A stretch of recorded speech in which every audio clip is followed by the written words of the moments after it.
We are about to give the poem that you sent to us an extra set of eyes to see what are some things that are working and maybe what are some things that are preventing this poem from doing the most that it can do to reach the reader. Welcome to the Poet Business Institute Editing Workshop. So firstly, thanks to Dana Martinez for allowing us to check out this poem. We greatly appreciate it. Let's give it a read. I don't believe it has a title. We'll start with the first line then.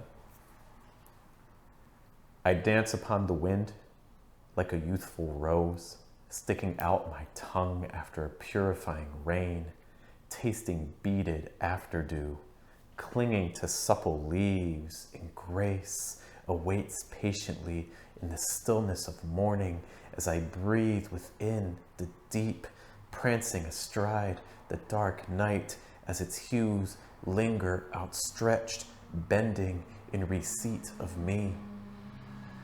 So normally what I like to do is like to start with the title, because the title would give us some framing in terms of, how are we approaching this piece? Are we approaching it from a perspective of pain? Is there an emotion that we're trying to convey? Is there any sort of tension? Because this is entitled, let's instead go to maybe the first line, but I always want us kind of thinking about what are some emotional words that kind of draw us in. Actually, maybe even a better place to start would be just kind of taking in the poem visually to see what is the form doing. And we can see we have a single block of text. Our longest line right around here. And then we have some short lines over here. When we think about a single block of text, it's hard on a cold read and initial read, but some things that we can kind of think about. A single block of text can convey a sense of cohesion because everything's together. It can convey a sense of being locked into a single moment. It can suggest that whatever is happening at the beginning has a direct connection with what's happening at the end. So these are kind of some questions that maybe you want to think about for your own piece. How is the form of your poem reinforcing the meaning that you're trying to convey? So that might be a question that we want to try to return to by the time we finish looking at the piece. The other thing I would like us to consider is, I think that when we talk about word choices, one thing I like to think about is the emotion that they convey. We can kind of think of every word as having an emotional pH. There really aren't that many words that are inherently neutral. Like some things, they can even be just like slightly positive or slightly negative or slightly angry or slightly happy or slightly frustrated. And context can also help determine that a little bit too. But I want to see what are some words that especially draw in some emotion on part of the reader, that kind of impart some associations that we can kind of start piecing together the projection that we want our reader to pick up on emotionally. So some things that I notice here, I noticed the word dance. I would say that conveys a sense of positivity on part of the speaker, potentially. Youthful, a lot of bright language, right? Like the dancing, the youthful. The lowercase I could maybe suggest something in terms of how does the speaker view themselves, almost like minimalizing them, potentially. It can also convey a sense of maybe even like disassociation. It could convey a sense of even like subordination or inferiority, potentially. So that's kind of something I want to see what's happening with the speaker. Why are they referring to themselves with a lowercase I? I dance upon the wind like a youthful rose, sticking out my tongue. I think that's really interesting. To me, that conveys kind of a playfulness, something kind of almost childish, right? So that kind of also allows us to start thinking about how old do we think this speaker is? What do we know about this speaker? What don't we know and need to figure out before the poem ends? But I do like this sort of playfulness.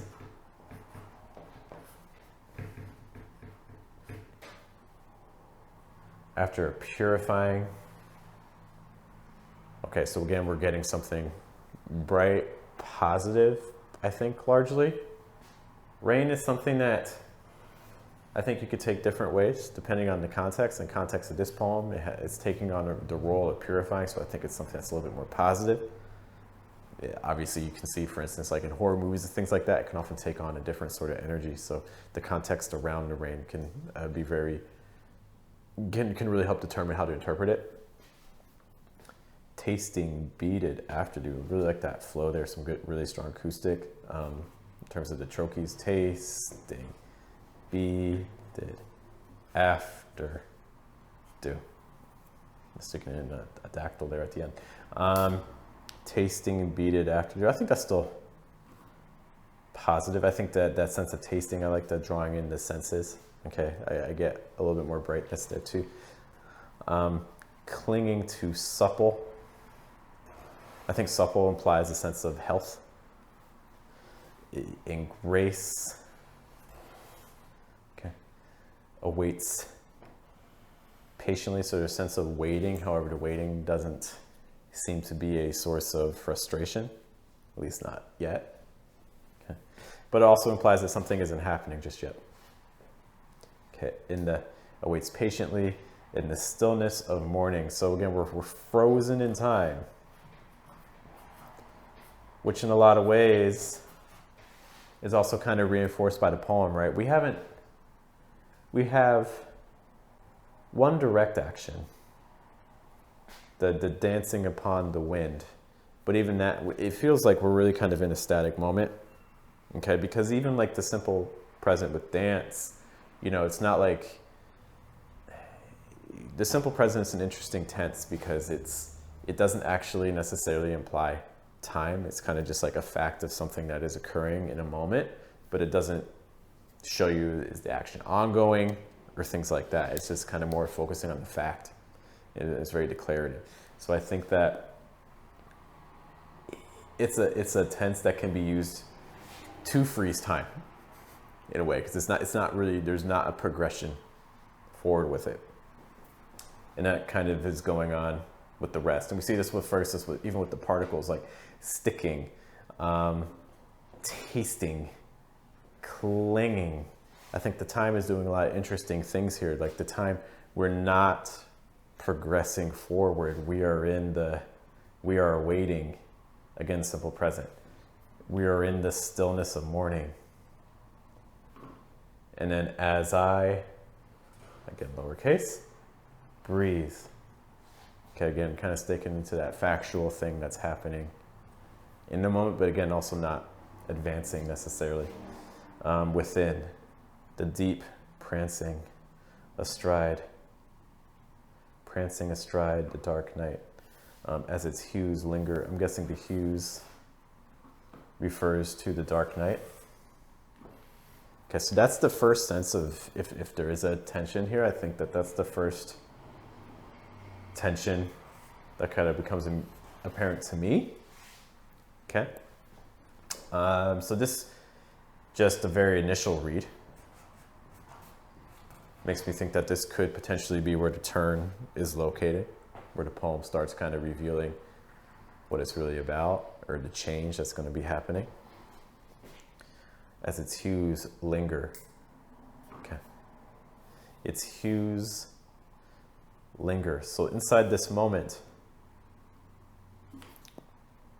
as its hues linger, so in this moment that includes the dance, the sticking, the tasting, the clinging, the awaiting, the breathing, we also have the dark night with hues that linger. It's interesting too, because it's not necessarily the dark night that lingers, but it's the hues of the dark night. So it could be the night's already passed, but it's still kind of left traces of itself, even though it's not here anymore itself. Bending in receipt of me. Interesting close. Okay, so the hues of the dark night are bending in receipt of me, which suggests to me that there's a couple ways you can interpret it, right? I think in one sense that can be welcoming, okay? But then on the other hand, it's like, do I want the hues of the dark night to welcome me? We have so much bright kind of language throughout this. I don't know what to feel about this dark night. And I think that let's just kind of think of stories for a moment. What do stories have in common? Stories have tension. There's an issue. There's a problem. There's some sort of force that appears that is against the protagonist's desires. Something's in the way. And I think in this poem, this sense of the Dark Knight suggests that. However, I also don't know enough about the Dark Knight in this poem to fully understand how I should be interpreting it. There's a lot of different possibilities here. And I think we've talked about this in previous poems where I appreciate wanting ambiguous language and keeping things open, but at the same time, you can reach a point where things are so open, there are so many possible interpretations that it's almost impossible for me as a reader to really enter the poem, because it's almost too, when there's too many possibilities to choose from, it becomes overwhelming, and so you actually don't choose anything, right? It's like you guys have probably heard like the psychological studies, like with like jams, they put out like 50 jars of jam for people to decide from, and what ends up happening is no one actually picks up any. Whereas like if you have like 2 or 3 choices, people are more likely to leave with one. So just kind of something to consider here. I think unlocking more about this Dark Knight and how the reader is to interpret it is really going to be an unlock for taking a poem that, feels clean and tidy, but making it into something that I think is truly memorable and something that a reader's going to return to. I think that right now that Dark Knight isn't necessarily taking on enough of that role for the poem to be elevated to that level. Okay, so let's kind of dive into some other aspects of the piece as well.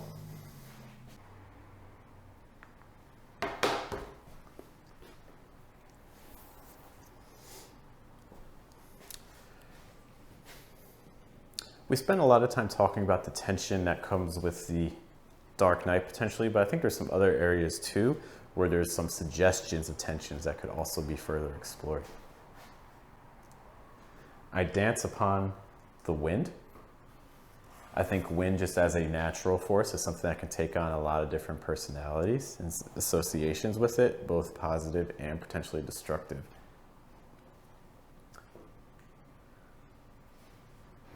Youthful rose. I think whenever you're thinking about your word choice, or whenever I'm thinking about adjectives, by implying or using one adjective, what am I not saying? What am I avoiding? Or what's the negative of it? By drawing attention to the youthful rose, I'm also drawing into the idea that it's not always the case. Not all roses are like this. This is going in contrast, like the old rose or things like that. So this has the sense of a discussion on age, a discussion on aging, a discussion on, youthfulness versus, being closer to death or older. Sticking out my tongue after a purifying rain. Again, this sort of playfulness, a purifying rain, also kind of suggests that perhaps not all rains are purifying. If all rains were purifying, I wouldn't need to modify it with the word purifying, right? So there's this sense that this time, in this instance, the rain is purifying, but not always the case. Tasting beaded afterdew. Okay, so again, we're kind of in that morning moment. Clinging to supple leaves. The clinging here is a word choice I don't, like when I think of clinging, I think of like kind of like holding onto it, versus I don't know if it's just supposed to, kind of just like pulling at or like pulling down or things like that. I'm kind of curious about the choice of clinging. Clinging to supple leaves, in grace awaits patiently. I don't entirely know what the grace is, because everything else, like the I sticking, I tasting, I clinging, but the break with the INGs with the grace suggests that grace and the speaker are not connected. We've broken the pattern. Grace has almost taken on its own identity. So then, what exactly is the grace? Whose grace is it? Is grace kind of its own force or entity? I'm a little bit curious about grace here. Grace awaits patiently.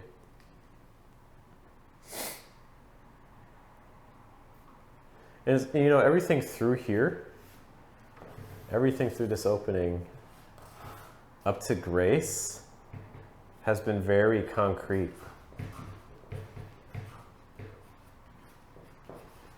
We've been very grounded in some very physical images. But as soon as we get to grace, this is probably our most abstract word. This is probably our most abstract line, right? The only other line that has that level of abstraction is probably the last line. So I think something about these two lines.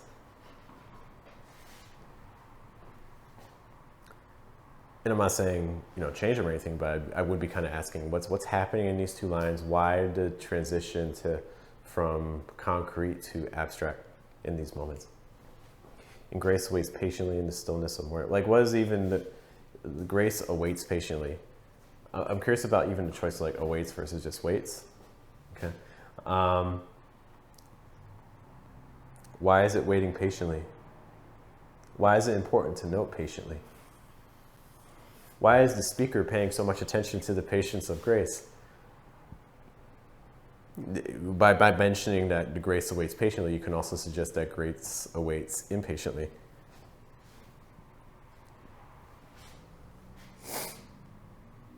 I just feel like there's a lot buried there that I kind of want to dive more into. In the stillness of morning. I do wonder in the stillness of morning, I wonder if there's a fresher way to express this. I feel like this is probably the line that's the most cliche in the poem. So I'll kind of watch that.